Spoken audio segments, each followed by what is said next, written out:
আসসালামু আলাইকুম সুপ্রিয় শিক্ষার্থী, আশা করি তোমরা সকলে ভালো আছো। দেখো, আজকে আমরা 43 নম্বর পৃষ্ঠা থেকে শুরু করব। গত পর্বে আমরা 42 নম্বর পৃষ্ঠা পর্যন্ত সমাধান করিয়েছি। যারা গত পর্ব দেখোনি তারা অবশ্যই ডেসক্রিপশন বক্সে আমাদের প্রত্যেকটা ভিডিও ডেসক্রিপশন বক্সে অল পার্টনার একটা লিঙ্ক দেওয়া থাকে, সেখান থেকে তোমরা দেখে নিবে।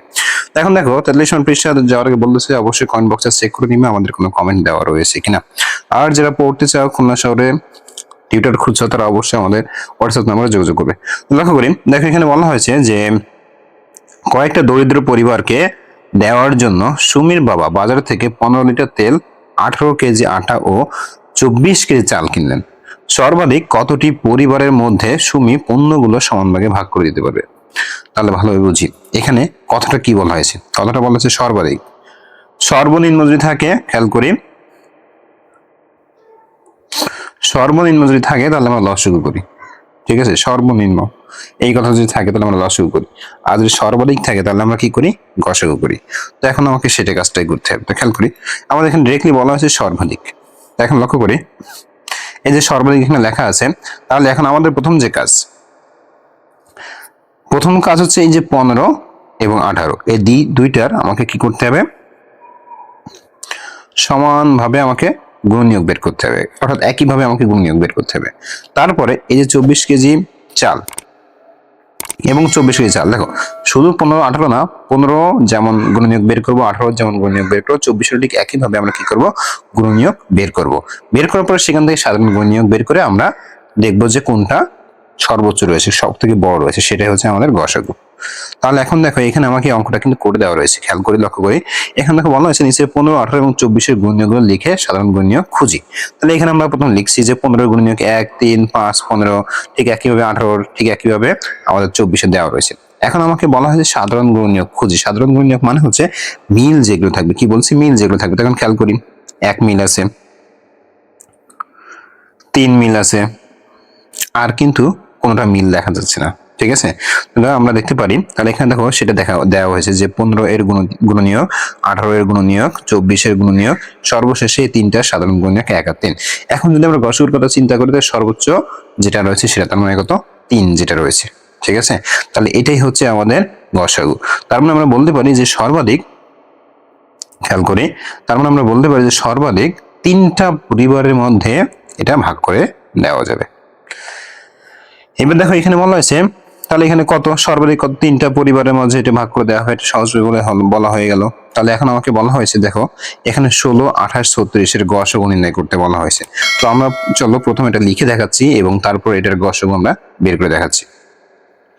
তাহলে সুপ্রিয় শিক্ষার্থী, খেয়াল করো, আমি এখানে লিখেছি যে 16, খেয়াল করে এখানে 16, 28 ও 36, এটা কিন্তু 36। ঠিক আছে, তো 36 এর গসাগু নির্ণয়। তো গসাগু নির্ণয় লিখে প্রথমে আমরা কি কাজ করছি? প্রথমে আমরা হচ্ছে 16 এর গুণনীয়ক বের করছি, 28 এর গুণনীয়ক বের করছি এবং সর্বশেষ 36 এর গুণনীয়ক আমরা বের করছি। বের করার পরে এখন আমরা বের করবো এখান থেকে যে 16, 28 এবং 36 এর যে সাধারণ গুণনীয়ক আছে কোনটা কোনটা। তাহলে আমরা এখানে লক্ষ্য করি কোনটা কোনটা আছে। দেখো 1 মিল রয়েছে, ঠিক আছে, আমাদের 2 মিল রয়েছে, 4 মিল রয়েছে। দেখো 1, 2 এবং 4, এটা ছাড়া কিন্তু অন্য কোনো কিছু আর মিল নেই। ঠিক আছে, মানে 3টার মাঝেই কিন্তু মিল থাকতে হবে। আমাদের 2টার মাঝে আছে আর একটার মাঝে মিল নাই, এরকম কিন্তু হবে না।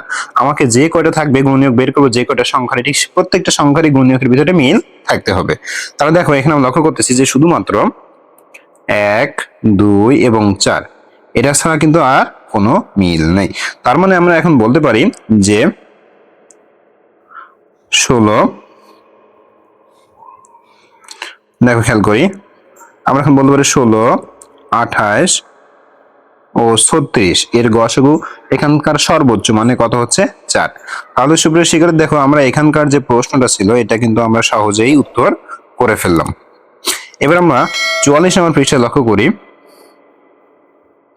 এখানে দেখো বলা হয়েছে 77 মিটার দীর্ঘ লাল ফিতা এবং 22 মিটার দীর্ঘ কালো ফিতা থেকে যে কোনো কালো ফিতা থেকে কোনো ফিতা নষ্ট না করে, কোনো ফিতা আমি একটু নষ্ট না করে একই মাপে সবচেয়ে বড় টুকরা কেটে নেওয়া হলো। এই টুকরা দৈর্ঘ্য কত? তো এটাও ঠিক একই রকম। দেখো আগে আমরা একটু লক্ষ্য করি, আগে বোঝার চেষ্টা করি, বেসিক বুঝতে পারলে আমাদের কোনো সমস্যা হবে না।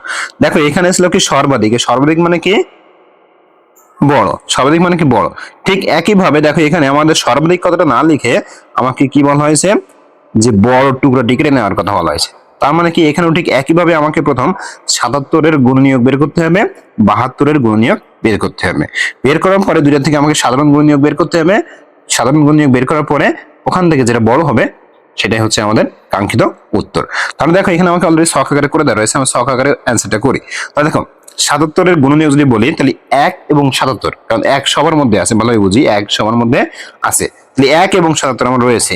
এবার কত হচ্ছে, আর কত আছে, আর হচ্ছে 7 এবং 11 আছে, 7, 11 এবং 77, এই ছাড়া কিন্তু আর নাই। আমি আবার বলি এই ছাড়া কিন্তু আর নাই, ঠিক আছে। এবার একইভাবে এখানে আমরা বসাবো কত, 22, তাহলে খেয়াল করি 22। তো এই 22 মানে প্রত্যেকটা সংখ্যার সাথে যে তার যে গুণনীয়ক এটা তো 1 আছে আমরা জানি, যার কারণে 1 আর লিখবো না, আমরা অন্য কিছু লিখবো। দেখো এই 22 কে আমরা 11 দিয়ে গুণ করতে পারি, কত দিয়ে, 11 দিয়ে। তো 11 আর যদি 2 গুণ করি তাহলে 22 হয়, ঠিক আছে। তার মানে আমরা কি পেলাম খেয়াল করি, এখানে 77 সমান সমান 7 আর 11 পেলাম, আর এখানে 22 সমান সমান 2 আর 11 পেলাম। এখন খুব ভালোভাবে লক্ষ্য করে দেখো এটা ছাড়া কিন্তু এদের আর কোনো গুণনীয়ক নাই। এবং আরেকটা কথা হচ্ছে যে 1 এবং ওই সংখ্যা নিজেই কিন্তু একটা গুণনীয়ক থাকে, সেটা কিন্তু আমি ফার্স্টে বলেছি। যার কারণে এক্স্যাক্টলি যদি আমি বলি 77-এর গুণনীয়ক কি কি, তাহলে 77-এর গুণনীয়ক হবে 1, 7, 11 এবং 77। ঠিক একইভাবে যদি আমরা 22-এর কথা ভাবতে যাই তাহলে 22-এর গুণনীয়ক কি হবে, 1, 2, 11 এবং 22, এটা কিন্তু গুণনীয়ক হবে। এখন লক্ষ্য করি, এখন আমাকে বলা হয়েছে যে সবচেয়ে বড় কোনটা সেটা আমাকে বের করতে হবে, ঠিক আছে। সবচেয়ে বড় কোনটা সেটা আমাকে বের করতে হবে। এখন এখন খেয়াল করি তাহলে দুইটা আমার জায়গায় সাধারণ গুণনীয়ক আছে, আমরা বের করবো। তো সাধারণ গুণনীয়ক কি কি আছে, একটা হচ্ছে 1 আর একটা হচ্ছে 11।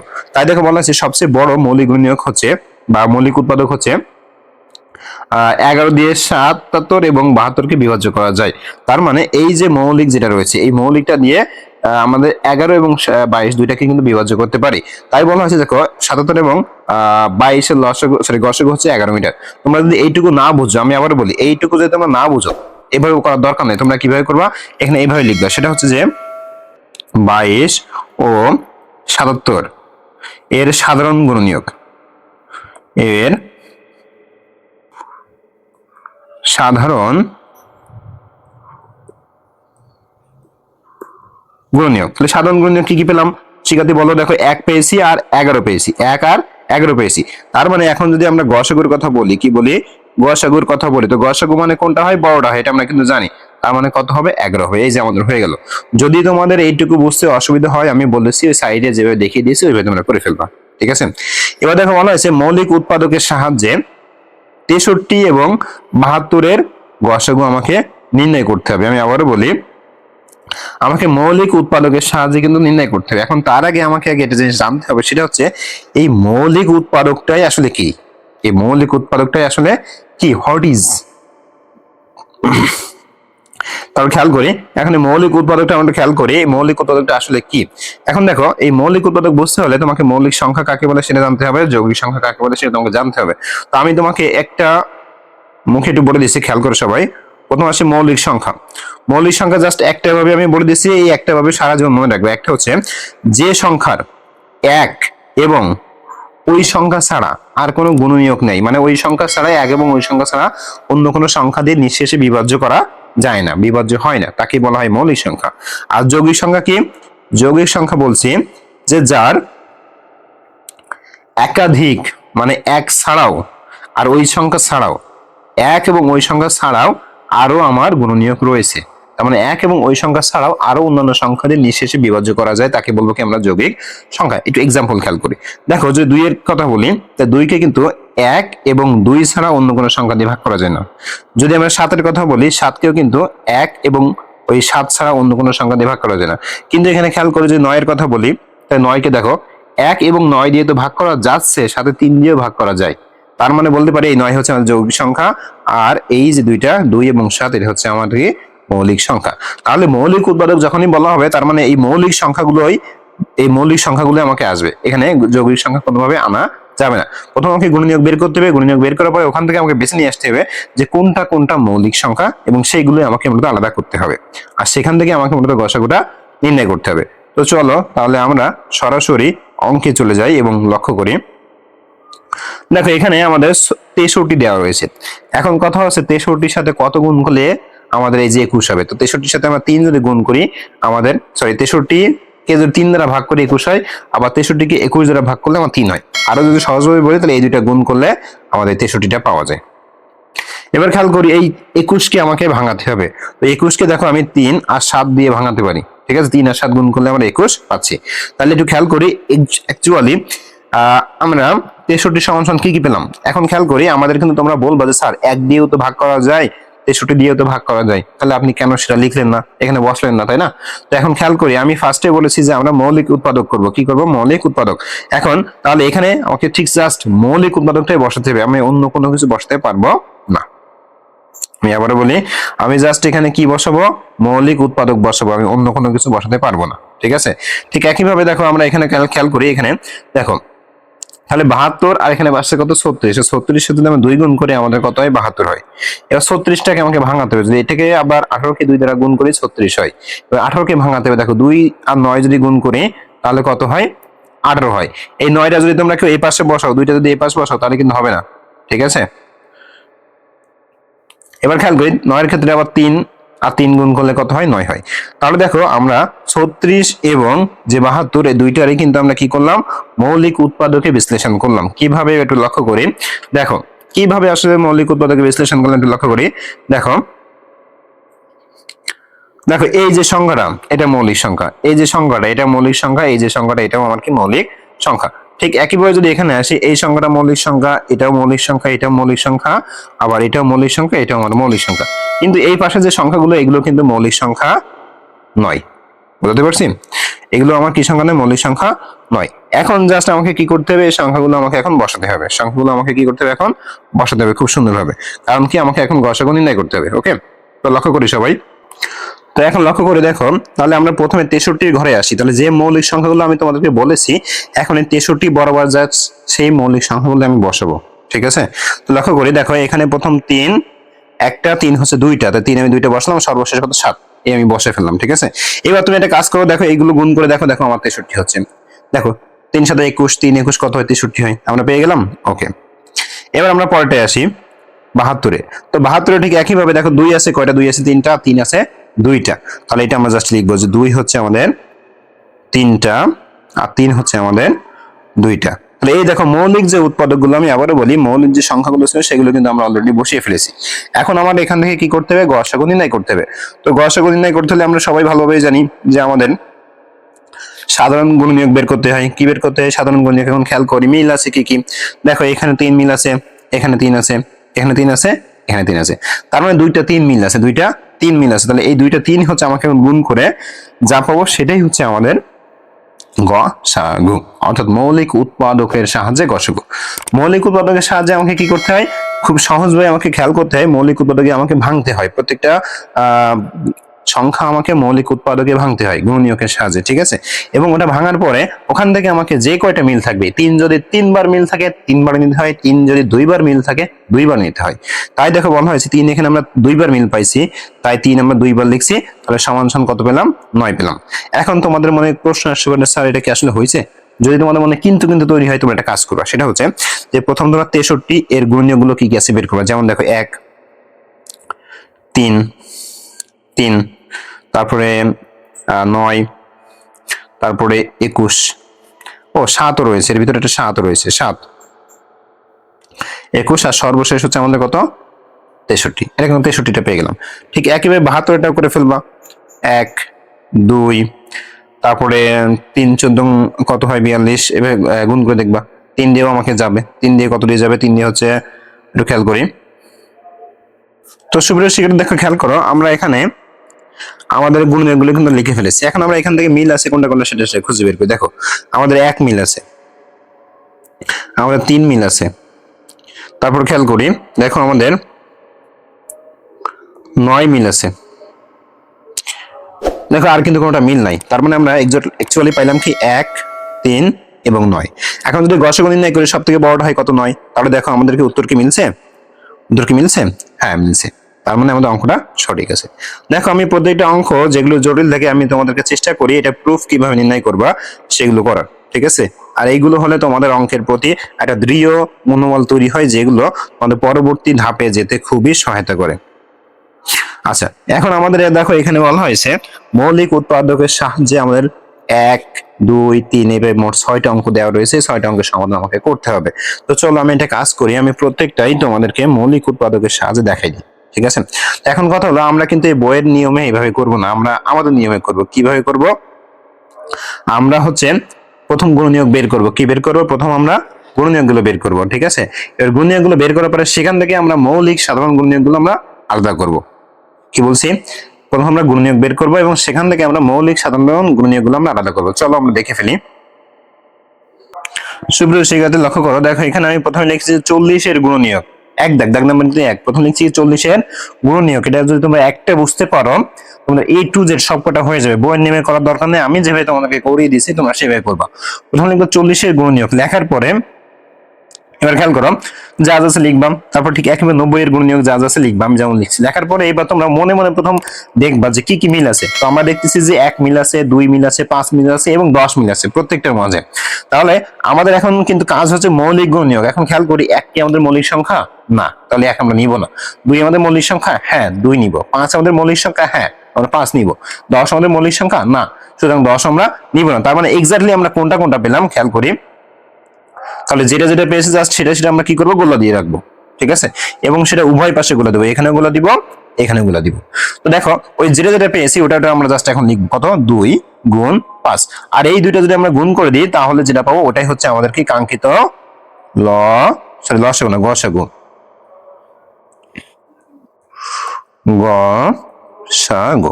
তাহলে সুপ্রিয় শিক্ষার্থী আশা করি তোমরা বুঝতে পেরেছো। এই সেম ভাবে আমাদের বাকিগুলো সব করতে হবে, সেম ভাবে হচ্ছে আমাদের বাকিগুলো সব করতে হবে। তো চলো একটা একটা করে আমরা বাকি সবগুলো করে ফেলি, ঠিক সেম একই নিয়মে। সুপ্রিয় শিক্ষার্থী খেয়াল করো দাগ নাম্বার 2, এটা যদি আমরা বুঝতে পারি তাহলে আরো একটু সুবিধা হবে। দেখো এটা একটু কিন্তু ব্যতিক্রম একটা অঙ্ক। এটা লক্ষ্য করি, প্রথম আমরা দাগ নাম্বার 2 এ 22 এর গুণনীয়কগুলো লিখছি, 23 এর গুণনীয়কগুলো লিখছি। 23 হচ্ছে একটা মৌলিক সংখ্যা যার কোনো কিন্তু 1 আর 23 আর কিন্তু কোনো সংখ্যা আসে নাই। এখন খেয়াল করি, দেখো আমি একটু আগে বললাম যে আমাদের 1 কিন্তু মৌলিক সংখ্যা না, আমরা কিন্তু এককে মৌলিক সংখ্যা হিসেবে ধরতে পারি না। আর যদিও ধরি সমস্যা নাই, ঠিক আছে, কারণ এখানে আমরা সাধারণত 1 কখনো মৌলিক সংখ্যা হিসেবে ধরি না। আর ধরলেও সমস্যা নাই, কারণ গুণ করলে আমাদের একই আসবে, ঠিক আছে। কিন্তু প্রকৃতপক্ষে সব থেকে বেটার হবে যে 1 কখনো মৌলিক সংখ্যা হিসেবে না ধরা। তো সেটা যদি হয় তাহলে এখন খেয়াল করি 22 ও 23 এর মৌলিক সাধারণ গুণনীয়ক তাহলে কি হবে? 22 ও 23 এর মৌলিক সাধারণ গুণনীয়ক, এটা একটু লিখতে ভুল হয়েছিল, আমি এটা ক্লিয়ার করে দিছি। গুণনীয়ক, তাহলে 22 ও 23 এর মৌলিক সাধারণ গুণনীয়ক কি হবে? দেখো এখন যেহেতু আমি একটা মিল পাচ্ছি না, তার মানে আমাকে একই বসাতে হবে, আর একই হচ্ছে আমাদের কি গসাগু। আশা করি বুঝতে পারছি। তারপর আমি আরো একবার বলে দিই, যখন দেখবা যে আমাদের এক ছাড়া অন্য কোনো গুণনীয়ক আমাদের মিল নাই, বিশেষ করে মৌলিক গুণনীয়ক গুলো মিল নাই, তখন মনে রাখতে হবে যে ওই একই তখন আমাদের গসাগু হবে, কারণ কোনো কিছু মিল না থাকলে একই আমাদের মিল থাকে, ঠিক আছে। তো চলো একইভাবে আমরা পরেরটা করে ফেলি। তো সুপ্রিয় শিক্ষার্থী দেখো 3 নম্বর যেটা ছিল 48 এবং 56 এর গুণনীয়ক। তো 48 এবং 56 এর গুণনীয়কগুলো আমরা প্রথমে বের করে নিয়েছি। এবার আমরা লক্ষ্য করব যে 48 এবং 56 এর মৌলিক গুণনীয়কগুলো কি কি আছে। এখন তাহলে এখানে লক্ষ্য করি কি কি মিল আছে খেয়াল করি। তাহলে খেয়াল করি, দেখো আমাদের এখানে 2 একটা মৌলিক সংখ্যা, তো 2 মিল আছে, ঠিক আছে। দেখো 4 কিন্তু আমাদের যৌগিক সংখ্যা, 4 আমরা দিতে পারবো না, সুতরাং 4 বাদ। আচ্ছা এরপরে আসি, দেখো 6 7 8 12। তো যদি আমরা লক্ষ্য করি তাহলে এই যে সংখ্যাটা রয়েছে, এই সংখ্যাটা মানে 56 যে সংখ্যাটা রয়েছে, এই সংখ্যাটার শুধুমাত্র 2 হচ্ছে আমাদের কি আছে? মিল আছে। 2 শুধুমাত্র আমাদের কি আছে? মিল আছে। সেটা হচ্ছে কি মৌলিক সাধারণ গুণনীয়ক, ঠিক আছে। শুধুমাত্র 2 মিল আছে। তো সুপ্রিয় শিক্ষার্থী খেয়াল করো, আমরা যদি মৌলিক উৎপাদকের কথা ভাবি আর আমাদের মিল আছে মূলত এইগুলো, এই সংখ্যাগুলো আমাদের মিল আছে, তাই না? লক্ষ্য করি এটা আমাদের মিল আছে। তো আমরা সাধারণভাবে যদি আমরা গসাগু করতাম তাহলে আমাদের কোনটা আসতো? 8 আসতো। কিন্তু এখন কথা হচ্ছে, দেখো আমাদের বলা হয়েছে মৌলিক গুণনীয়কের সাহায্যে করতে হবে, কিন্তু 8টা আমাদের মৌলিক গুণনীয়ক নয়। সুতরাং আমরা এটা এই নিয়মে না করে আমরা অন্য নিয়মে করবো, কারণ এই নিয়মে করলে আমরা করতে পারবো না। আমরা একটা কাজ করবো, এই গুণনীয়কগুলো আমরা ইউক্লিড প্রক্রিয়ায় করার চেষ্টা করবো, ঠিক আছে। তো চলো তাহলে আমরা সেই প্রক্রিয়ায় করি, দেখাই দিই তোমাদেরকে। এখন লক্ষ্য করি ইউক্লিড প্রক্রিয়া মূলত কেমন সেটা লক্ষ্য করি। দেখো প্রথম হচ্ছে আমাদের এইভাবে ভাগ করতে হবে। তো প্রথম আমরা 2 দিয়ে ভাগ করতে পারবো। 2 দিয়ে ভাগ করলে কত হবে? 2 দিয়ে ভাগ করলে হবে 24। তারপরে আবার 2 দিয়ে ভাগ করবো, কত হবে? আমাদের 12। তারপরে আবারও 2 দিয়ে ভাগ করবো, কত হবে? 6। তারপরে দেখো আবারও 2 দিয়ে ভাগ করবো, কত হবে? 3। তারপরে দেখো এক্স্যাক্টলি আমরা কি কি পেলাম? 48 এর মৌলিক গুণনীয়ক পেলাম হচ্ছে আমরা 2 4 সরি 2 2 2 2 3 মানে 4টা 2 এবং একটা 3 পেলাম। এখন জাস্ট এখানে লিখবো, কিন্তু কথা হচ্ছে এখানে আমাকে একটা কথা যুক্ত করতে হবে, সেটা হচ্ছে মৌলিক গুণনীয়ক। কি যুক্ত করতে হবে? মৌলিক গুণনীয়ক। তাহলে চলো আমরা সেটাই লিখে ফেলি যে 48 এর মৌলিক গুণনীয়ক। মৌলিক গুণনীয়ক। তোমরা যদি মনে করো যে এগুলো এই নিয়মে করবা সেটাও করতে পারো, আবার আমি যেটা বলে দিয়েছি সেটাও করতে পারো, ঠিক আছে? তোমরা চেষ্টা করবো কোনটা কোন নিয়মে হয়। তবে আমি বলবো যে যেহেতু আমরা ইউক্লিড প্রক্রিয়া করতেছি, এটা যদিও তোমাদের 6 এর অঙ্ক, তারপর আমি বলে দিচ্ছি যে এই প্রক্রিয়া তোমরা করবে, তাহলে তোমাদের কোনো রকম কোনো ঝামেলার মধ্যে পড়তে হবে না। যেমন এই যে 22 ও 23 ঠিক তোমরা একইভাবে 22 এর মৌলিক গুণনীয়ক লিখে 22 আর 22 এর মৌলিক গুণনীয়ক লিখে দেখো, খেয়াল করে আমরা এইভাবে লিখতে পারি, একটা হচ্ছে 2 11, তার মানে এই 2 গুণ 11 এটা লিখতে পারি, ঠিক আছে? আর দেখো 23 এর মৌলিক গুণনীয়কের কথা বললে 1 আর 23, তার মানে নিজেই, তার মানে 1 গুণ 23 এটা লিখতে পারি। এখন কথা হচ্ছে একটাকে আমরা মৌলিক গুণনীয়ক হিসাবে কি করি না, ধরি না। তবে দেখো যখন আমাদের কোনো মিল থাকবে না, তখন আমাদের গসাগু হবে 1, মানে গত পর্বের গত অঙ্ক যেটা কথা বললাম সেটা। এভাবে তোমরা করতে পারো, সমস্যা নাই, ঠিক আছে? এইভাবে তোমরা করতে পারো, সমস্যা নাই। যদি এইভাবে করো তাহলে তোমাদের জন্য ইজি হয়ে যাবে। এখন খেয়াল করি তাহলে এখানে, তাহলে আমাদের 48 এর মৌলিক গুণনীয়কগুলো কি কি পেলাম? এই যে বাইরের যেগুলো থাকবে, আমি আবারও বলি, বাইরের যেগুলো থাকবে সেগুলো হচ্ছে এর মৌলিক গুণনীয়ক। তাহলে খেয়াল করি 2 হচ্ছে কয়টা? 4টা। তাহলে 2 গুণ 2 গুণ 2 গুণ 2 গুণ সর্বশেষ কত? 3। তাহলে এটা কিন্তু আমরা 48টা বের করে ফেললাম। ঠিক সেম ভাবে আমরা 56টারও কি করব? বের করে ফেলবো। তাহলে দেখো এখানে 56রও বের করি। ইউক্লিড প্রক্রিয়া প্রথম 2 দিয়ে ভাগ করলে 28, তারপরে 2 দিয়ে ভাগ করলে 14, তারপরে 2 দিয়ে ভাগ করলে 7, আর কিন্তু ভাগ করা যাচ্ছে না। তাহলে আমরা একই ভাবে লিখবো যে 56 এর মৌলিক গুণনীয়ক লেখার পরে 2 লিখবো 3টা এবং 7 একটা। 2 হচ্ছে 3টা এবং 7 একটা। তাহলে এবার আমরা খুব সহজে কিন্তু বের করতে পারবো। তাহলে এখন খেয়াল করি আমাদের 48 এবং 56 এর মৌলিক সাধারণ গুণনীয়ক। এখন এখানে মিল আছে কয়টা? খেয়াল করি আমরা 2 সর্বোচ্চ মিল আছে 3টা। কয়টা মিল আছে? 3টা। তাহলে জাস্ট আমরা এটা লিখবো যে 2 গুণ 2 গুণ 2 সমান সমান কত? 8। তাহলে এই যে আমাদের গসাগু কিন্তু নির্ণয় করা হয়ে গেল। বাকিগুলো চলো আমরা সেম ভাবে এটা করে ফেলি, একেবারে ইজিলি এই সেম ভাবে আমরা করে ফেলি। প্রত্যেকটা আমরা এখন এইভাবে করব, ঠিক আছে? তাহলে আমাদের আর কোনো প্রকার সমস্যা হবে না।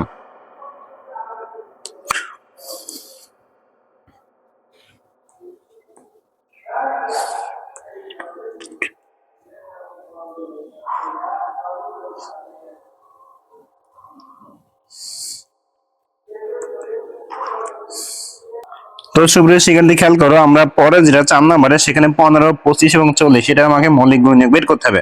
তাহলে ঠিক একইভাবে ইউক্লিড প্রক্রিয়া প্রথম আমরা 15টাকে ভাঙানোর চেষ্টা করি, তো এটাকে 3 দিয়ে ভাগ করলে 5 হয়, আর কিন্তু কিছু হয় না। তার মানে আমরা বলতে পারি 15 সমান সমান 3 গুণ 5, আর কিন্তু কিছু করতে পারবো না, ঠিক আছে? এরপরে বলা হয়েছে 25, এরপরে কত বলা হয়েছে? 25। তাহলে 25 কে আমরা খেয়াল করি 25 শুধুমাত্র 5 দিয়ে করতে পারি, তাহলে 5 দিয়ে ভাগ করতে পারলে শুধুমাত্র 5 গুণ 5। ওকে, আচ্ছা এরপরে আসে আমরা 40, কোনটা লিখবো? 40। 40 এর ক্ষেত্রে আমরা লক্ষ্য করি 40 কে প্রথম 2 দিয়ে ভাগ করতে পারি 20 হয়, আবার 2 দিয়ে ভাগ করতে পারি 10 হয়, আবার 2 দিয়ে ভাগ করতে পারি 5 হয়। তার মানে 3টা 2 আর একটা 5, তাহলে 2 গুণ 2 গুণ 2 গুণ 5। এবার খেয়াল করি সবার মধ্যে মিল রয়েছে কি? 5। কি মিল রয়েছে? 5। এবং 5 সর্বোচ্চ কতবার মিল রয়েছে? একবার মিল রয়েছে। তার মানে আমি বলতে পারি যে এটা গসাগু হবে হচ্ছে 5। খুব সহজে কিন্তু করে ফেললাম। ঠিক একইভাবে আমরা 5 নাম্বার করব, একইভাবে আমরা 6 নাম্বারও করব। তো চলো সবাই, তো সুপ্রিয় শিক্ষার্থী খেয়াল করি এবার আমরা 12, 18 এবং 27 এর বের করব মৌলিক গুণনীয়ক। তাহলে প্রথম আমরা 12টাকে ভাঙাই। তো খেয়াল করি 12কে আমরা প্রথম 2 দিয়ে ভাগ করতে পারি 6, তারপরে আবারও 2 দিয়ে ভাগ করতে পারি 3। তার মানে 2 গুণ 2 গুণ 3, 2 গুণ 2 গুণ 3। এবার আমরা এর পরে যেটা রয়েছে সেটাকে ভাঙাবো। এর পরে রয়েছে হচ্ছে আমাদের 18।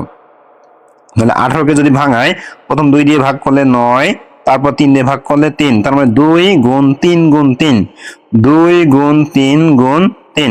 এবার সর্বশেষ যেটা রয়েছে আমি বলি, দেখো সর্বশেষ যেটা রয়েছে সেটা হচ্ছে 27। কত রয়েছে? 27। এখন 27কে কিন্তু শুধুমাত্র 1 ছাড়া অন্য কোনো কিছু দিয়ে ভাগ করতে পারতেছি না, কারণ 27 হচ্ছে আমাদের একটা মৌলিক সংখ্যা। তার মানে এখানে আমি বলতে পারি 1 গুণ 27, ঠিক আছে? আচ্ছা এবার খেয়াল করি, তাহলে দেখো এখানে আমাদের মিল রয়েছে কি? খুব মনোযোগ সহকারে খেয়াল করি। সরি আমাদের একটু ভুল হয়ে গেল। দেখো এই 27কে আমরা 3 দিয়ে ভাগ করতে পারি। কত দিয়ে? 3 দিয়ে। একটুখানি মিস্টেক হয়েছে।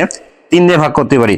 3 নং 27, আবার 3 দিয়ে ভাগ করতে পারি। 3 থেকে 9, 3 3 9, আমাদের একটুখানি মিস্টেক হয়েছে, 3 3 9, তার মানে 3 আমরা 3 বার লিখতে পারি, 3 আমরা কতবার লিখতে পারি, 3 বার। তাহলে দেখো 3 গুণ 3 গুণ 3। এখন লক্ষ্য করে দেখো সবার মাঝে মিল রয়েছে কি, সবার মাঝে মিল রয়েছে 3, সর্বোচ্চ একবার করেই মিল রয়েছে, তার মানে বলতে পারি এখানকার গসাগু হচ্ছে আমাদের কত, 3। এবার সহজভাবে এটা করে ফেললাম, এবার সহজভাবে আমরা সর্বশেষ যেটা 6 নম্বর রয়েছে সেটাও আমরা করে ফেলি। সুপ্রিয় শিক্ষার্থী খেয়াল করো, এবার আমরা সর্বশেষ যেটা রয়েছে যে 15, 25 এবং 45, দাগ নাম্বার 6, এটার করব। তাহলে এটাও ঠিক একইভাবে প্রথম আমরা 15টাকে ভাঙাবো, তো 15টাকে ভাঙালে শুধুমাত্র 3 আর 5 আসে, তাহলে যে 3 গুণ 5। এবার আমরা 25কে ভাঙাবো, 25কে ভাঙালে শুধুমাত্র 5 আসে, তাহলে 5 গুণ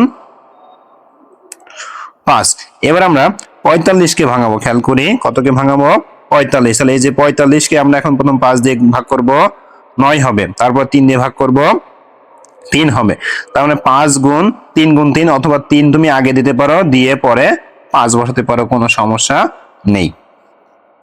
তাহলে এখন খেয়াল করি এটা কিন্তু আমরা পেয়ে গেলাম। এখন যদি আমরা লক্ষ্য করি 15, 25 এবং 45 এর মধ্যে যে মৌলিক সাধারণ গুণনীয়ক, মৌলিক সাধারণ গুণনীয়ক,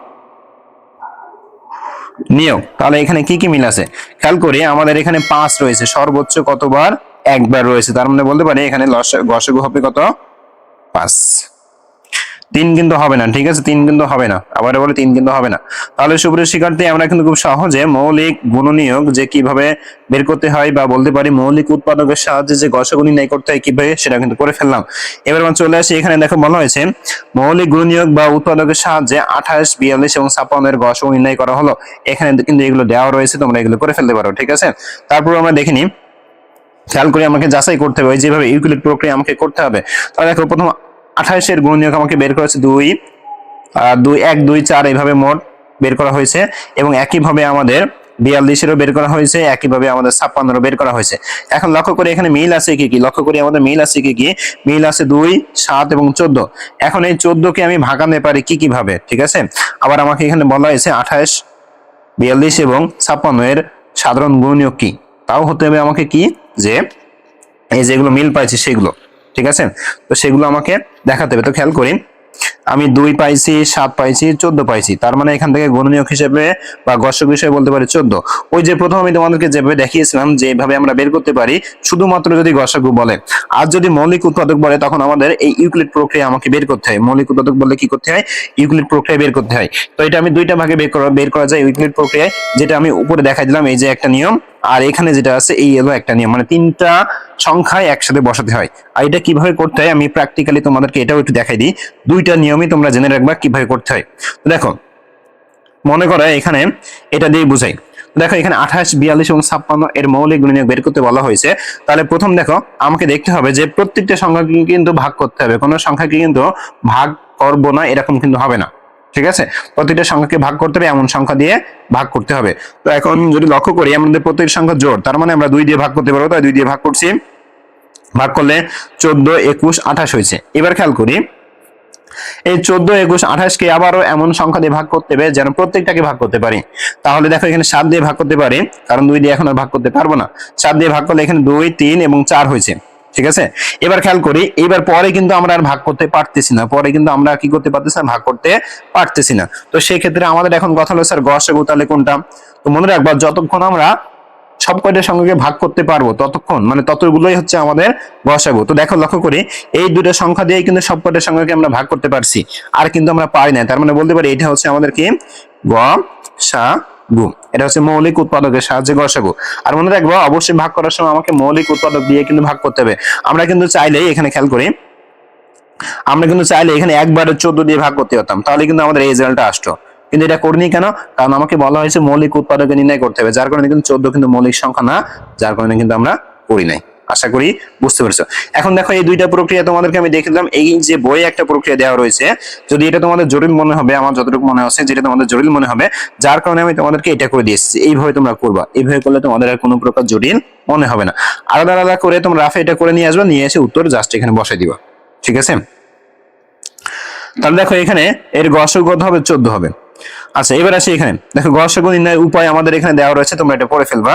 এখানে দেখো বলা হয়েছে যে 12 সেন্টিমিটার 18 সেন্টিমিটার দৈর্ঘ্যের একটি ছক কাগজ আছে। তাহলে এই যে একটা ছক কাগজ মনে করে রয়েছে, এখন আমার কাজ হচ্ছে যে কোনো অঙ্ক অবশিষ্ট না রেখে বা কোনো কিছু অবশিষ্ট না রেখে আমার বিভিন্ন দৈর্ঘ্যের কয়টি বর্গ আকৃতির টুকরা করা যাবে সেটা আমাকে বের করতে হবে। তাহলে এটা অবশিষ্ট না রেখে কথা বলা হয়েছে ওই আগের নিয়মে, ওই যে আমরা একটা ফিতার অঙ্ক করতেছিলাম মনে আছে, এই যে ফিতা আমাকে বলা হয়েছে একটু আমরা নষ্ট করবো না, একটু আমরা কি করবো না, নষ্ট করবো না। তো ঠিক সেম ভাবে আমরা এখানে আমরা কাজটা করবো, কই সেটা, এই যে তাহলে এখানে আমরা সেম ভাবে কাজটা করবো। তো এটা আমি প্র্যাকটিক্যালি তোমাদেরকে দেখিয়ে দিচ্ছি, খেয়াল করো মৌখিক ভাবে। তো প্রথম হচ্ছে এই দুটো আমরা কি করবো, গসক নির্ণয় করবো। তো গসক কিভাবে নির্ণয় করবো, তো খেয়াল করি এই যে 12 আর কত 18, তাহলে দেখো দুইটা জোড় সংখ্যা, আমরা 2 দ্বারা ভাগ করলাম, কত হলো 6, এখানে হলো কত 9। এবার দেখো এই সংখ্যাকে আমরা 3 দ্বারা ভাগ করলে এখানে হয় 2, এখানে হয় 3, আর কিন্তু ভাগ করা যাচ্ছে না। তার মানে আমরা বলতে পারি এই দুইটা হচ্ছে আমাদের মৌলিক উৎপাদক, আর এই মৌলিক উৎপাদক দুটো যদি আমরা গুণ করি তাহলে আমরা পেয়ে যাবো 6। তাহলে এখানে আমাদের যে উত্তরটা কথা বলা হয়েছে যে কয়টি বর্গ আকৃতির টুকরা করা যাবে, কয়টি বর্গ আকৃতির টুকরা করা যাবে, তার মানে বলতে পারি 6টি বর্গ আকৃতির টুকরা করা যাবে। এখন অনেকে বলবো স্যার কিভাবে লিখবো, তাহলে একে আমি যেটা মুখে মুখে বলতেছি সেটা তোমরা শুনে নাও। সেটা হচ্ছে দাগ নিবাদ দেবে 1 দিয়ে লিখবা 12 এবং 18 এর গসাগুই হবে বর্গাকৃতির কাঙ্ক্ষিত টুকরা বা আশানুরূপ টুকরা। লেখার পরে এবার ঠিক সেম ভাবে এখানে যা করিয়েছি সেটা লিখবা, এই যে এখানে যা করিয়েছি এইভাবে প্রথম লিখবা। লেখার পরে এবার নিচে কি লিখবা, নিচে লিখবা যে সাধারণ মৌলিক উৎপাদকের গুণফল, কি লিখবা, সাধারণ মৌলিক উৎপাদকের গুণফল লিখে দিচ্ছি আমি, খেয়াল করো।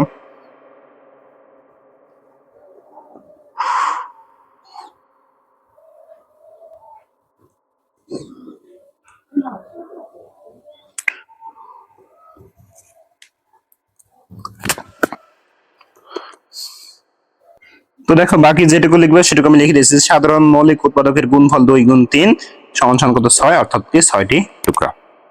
তাহলে এখন লক্ষ্য করি 6টি টুকরা কিন্তু আমরা পেয়ে গেলাম, কি করলাম 6টি টুকরা আমরা পেয়ে গেলাম। এবার দেখো বলা হয়েছে যে 2 নম্বরে বলা হয়েছে টুকরাগুলোর মধ্যে সবচেয়ে বড় বর্গ আকৃতির টুকরার এক বাহুর দৈর্ঘ্য কত হবে। ভালোভাবে বোঝার চেষ্টা করি, আমাকে বলা হয়েছে টুকরাগুলোর মধ্যে সব থেকে বড়, কি বলা হয়েছে, সব থেকে বড় যে বর্গ আকৃতি থাকবে তার একটা বাহুর দৈর্ঘ্য কত হবে আমাকে নির্ণয় করতে হবে। তো চলো আমরা এটাও নির্ণয় করে ফেলি। তো সুপ্রিয় শিক্ষার্থী খেয়াল করে দেখো, এখানে আমাদের ক নম্বরে যেটা পেয়েছি ঠিক একই উত্তর হবে আমাদের খ নম্বরে। কেন বলো তো, একটু খেয়াল করি, আমি জিনিসটা আগে বেসিকলি বোঝার চেষ্টা করি। আমরা ক নম্বরে কত পেয়েছিলাম, ক নম্বরে পেয়েছিলাম 6, একটু লিখে নিলাম। এখন খেয়াল করি, দেখো এখন ক নম্বর বা 2 নম্বর 1 নম্বর যেটাই বলি না কেন, এখন 2 নম্বরে খেয়াল করি, বলা হচ্ছে টুকরাগুলোর মধ্যে সবচেয়ে বড় বর্গাকৃতির টুকরার এক বাহুর দৈর্ঘ্য কত। ফার্স্টে বোঝার চেষ্টা করি, আমাকে বলা হয়েছে কয়টি বর্গাকৃতির টুকরা করতে পারবো, 6টি বর্গাকৃতির টুকরা করতে পারবো, 6টি বর্গাকৃতির টুকরা করতে পারবো। এবং এই 6টি কিন্তু একই সাইজের হবে, কোনটা ছোট কোনটা বড় এমন কিন্তু না। আমি আবারও বলি, কোনটা ছোট কোনটা বড় এমন কিন্তু নয়। যদি বলো স্যার কেন, তাহলে একটু লক্ষ্য করে উপরে চলে যাই। দেখো এখানে আমরা যখন এই অঙ্কটা করেছিলাম এখানে বলা হয়েছিল কি যে একই মাপের, কি বলা হয়েছিল, একই মাপের। তাহলে আমরা এই যে উত্তরটা পেয়েছিলাম 11, এই 11 কিন্তু একই মাপের। ঠিক আছে, এই অঙ্কটা আমরা পড়ি, বলা হচ্ছে 77 মিটার দীর্ঘ ফিতা, আরেকটা হচ্ছে 22 মিটার দীর্ঘ ফিতা। এই দুইটা আমি কোনো ফিতা কোনটুকু নষ্ট না করে আমি কতটি টুকরা করতে পারবো। ঠিক আছে, এবং সেটা হতে হবে কি একই মাপের। যদি 2 মিটার করে হয় তাই প্রত্যেকটা থেকে 2 মিটার করে নিব, যদি 11 মিটার করে হয় প্রত্যেকটা থেকে 11 মিটার করে নিব। তাই দেখো এখানে বলা হয়েছে যে এই টুকরার দৈর্ঘ্য কত হবে, তাহলে কয়টি টুকরা কাটতে পারবো সেটা তো পরের কথা, দৈর্ঘ্যটুকু কত হবে 11 মিটার, কতটা দৈর্ঘ্য হবে 11 মিটার। ঠিক আছে, তাহলে এই 11 মিটার কিন্তু 22 মিটার থেকেও 11 মিটার করে কাটতেছে, আবার 77 মিটার থেকে কিন্তু 11 মিটার করে কাটতেছে, তেমন একই রকম। ঠিক এটা যদি বুঝতে পারো তাহলে এখানকার জিনিসটাও ঠিক তেমনই, যে আমরা এই যে 6টা বর্গ পেলাম, 6টা বর্গ আকৃতির টুকরা পেলাম, তাহলে এই টুকরা কিন্তু সব কয়টা একই রকম। যদি আমাদের প্রথমটা এটুকু হয়, দ্বিতীয়টা এটুকু, তৃতীয়টা এটুকু, চতুর্থটাও এটুকু, এইভাবে প্রত্যেকটা টুকরাই হচ্ছে আমাদের কি একই রকম, একই আকৃতির, একটু বেশি হবে না একটু কম হবে না। তাহলে এখন আমাকে এখানে প্রশ্নটা বলা হয়েছে যে টুকরাগুলোর মধ্যে সব থেকে যে বড়, তার মানে প্রত্যেকটা সমান, তো যে কোনো একটাকে ধরতেই পারে, তার এক বাহুর দৈর্ঘ্য কত, তাহলে এক বাহুর দৈর্ঘ্য এই যে 6ই হবে। ঠিক আছে, তাহলে টুকরাগুলোর এক বাহুর দৈর্ঘ্য কত হবে, 6 হবে। কত মিটার, 6 সেন্টিমিটার, 6 সেন্টিমিটার। এখন কথা সেটা লিখবো কিভাবে, তো আমি সেটাই তোমাদেরকে লিখে দেখা দিচ্ছি, সবাই খেয়াল করো। তো সুপ্রিয় শিক্ষার্থী খেয়াল করে এখানে দেখো দিয়েছি দাগ নম্বর 2 এ লিখছি যে 1 নং হতে পাই বর্গাকৃতির টুকরা মোট হচ্ছে কয়টা 6টা। তারপর দেখো এখানে লিখছি এটা কিন্তু যেহেতু এটা হচ্ছে যেহেতু প্রতিটি বর্গ সমান মানে প্রতিটি বর্গ একই রকম আকৃতির, সুতরাং সুতরাং বা অতএব বড় আকৃতির বর্গের এক বাহুর দৈর্ঘ্য হচ্ছে কত 6 সেন্টিমিটার। তার মানে কি এই যে বর্গ, মনে করো এটাই বর্গ, এর একটা বাহুর দৈর্ঘ্য হচ্ছে 6 সেন্টিমিটার। ঠিক আছে, আশা করি এটা খুব সহজে আমি বোঝাতে পেরেছি তোমাদেরকে। এবার দেখো 3 নম্বরে কি বলা হয়েছে। 3 নম্বরে যদি আমরা একটু খেয়াল করি, এটা বোঝার চেষ্টা করি, বলা হয়েছে বৃহত্তম আকৃতির কয়টি বর্গ বানানো যাবে। এখন খেয়াল করো এই যে আমাদের মোট যে কাগজটা বলতে পারি, একটা ছক কাগজ, এই ছক কাগজে সব থেকে বড় যে আকৃতির বর্গটা আমি বানাবো সেটা কয়টি বানানো যাবে। তো আমরা দেখো একটু আগেই কিন্তু দেখলাম যে একটা বর্গ আকৃতির একটা বাহুর দৈর্ঘ্য, আমি 2 নম্বরে কি পেয়েছি, বর্গ আকৃতির একটা বাহুর দৈর্ঘ্য কত পেয়েছি 6 সেন্টিমিটার, 6 সেন্টিমিটার কেন পেয়েছি। এখন প্রথম আমরা যে কাজটা করব, এই 6 সেন্টিমিটার যদি এক বাহুর দৈর্ঘ্য, তাহলে আমরা প্রথমে আমরা এই 6 সেন্টিমিটার অর্থাৎ এই যে বর্গক্ষেত্র, এটার আমরা কি করব, ক্ষেত্রফল নির্ণয় করব। তাহলে এইভাবে যদি আমরা ক্ষেত্রফল নির্ণয় করতে পারি, তাহলে এইভাবে মোট আমরা কয়টি আছে মানে প্রত্যেকটা জায়গা যদি নির্ণয় করতে পারি, একটা জায়গায়, আমি আবারও বলি, মনে করো আমাদের যে বর্গক্ষেত্রটা হচ্ছিল সেটা হচ্ছে, মনে করো আমাদের এই যে এই ছিল, মনে করো সেই বর্গক্ষেত্রটা সাপোজ ধরে নিলাম। এখন এর এক বাহুর দৈর্ঘ্য কিন্তু আমরা জানি, এখন পুরোটা জায়গা যদি কতটুকু সেটা বের করতে পারি, তাহলে এই কাগজে কয়টা বর্গক্ষেত্র আমরা তৈরি করতে পারবো সেটা বের করতে পারবো। তো সুপ্রিয় শিক্ষার্থী খেয়াল করে দেখো 3 নম্বরে বলা হয়েছে বৃহত্তম যে আকৃতি হবে সেই আকৃতির আমরা কয়টা বর্গ বানাতে পারবো, মানে এই ছক কাগজে আমরা ওই যে আকৃতি কয়টা বর্গ আমরা এখানে স্থাপন করতে পারবো। তো দেখো 2 নম্বরে আমি লিখেছি যে বৃহত্তম বর্গের এক বাহুর দৈর্ঘ্য 6 সেন্টিমিটার এবং এটার ক্ষেত্রফল বের করছে 36 বর্গ সেন্টিমিটার। এবং দেখো আমাদের এখানে বলা হয়েছে যে আমাদের ছক কাগজের দৈর্ঘ্য প্রস্থ হচ্ছে 12 এবং 18 সেন্টিমিটার। তাহলে এখানে আমাদের ক্ষেত্রফল কত হবে, যেটা গুণ করলে যা হবে 216 বর্গ সেন্টিমিটার। এবার বর্গ বানানো যাবে কতটুকু, ওই জাস্ট দুইটা ক্ষেত্রফল আমরা যদি ভাগ করে দিই তাহলে আমরা পেয়ে যাব। তাই দেখো দিয়েছি যে 216 আর 36 যদি ভাগ করি কত পাবো 6টি। তার মানে এটার উত্তর হচ্ছে কত 6টি।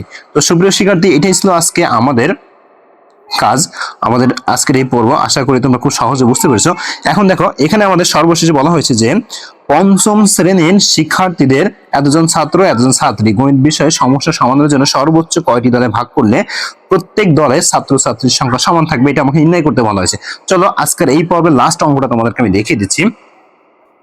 তো সুপ্রিয় শিক্ষার্থী দেখো আমি এখানে দেখে নিয়েছি 24 এবং 32 এর গসাগু হবে ছাত্রছাত্রীর দলের সংখ্যা।